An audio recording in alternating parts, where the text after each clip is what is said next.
In this video, we will learn to find the value of cosine of minus 240 degree.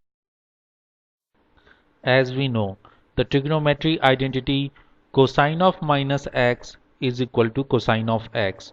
The video explaining how to derive this identity is appearing in the upper right corner.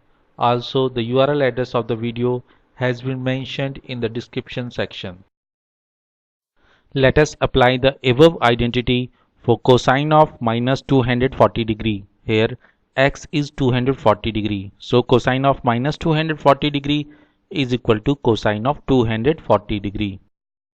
As 240 degree is equal to 180 degree plus 60 degree, so cosine of minus 240 degree is equal to cosine of 180 degree plus 60 degree.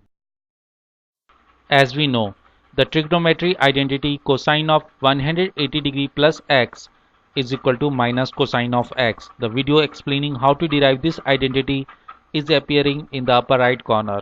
Also, the URL address of the video has been mentioned in the description section.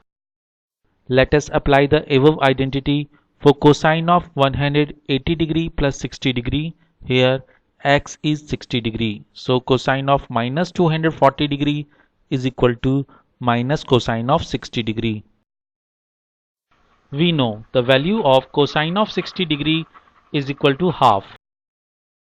So we get the value of cosine of minus 240 degree is equal to minus half. Thanks for watching this video. I hope you liked this video. Please press the like button if you liked this video. To view latest videos, do not forget to press the subscribe button and to click the bell icon for notification of the latest video. You are most welcome to express yourself about this video in the comment section, or if you want me to develop a video on any other topic. Thank you.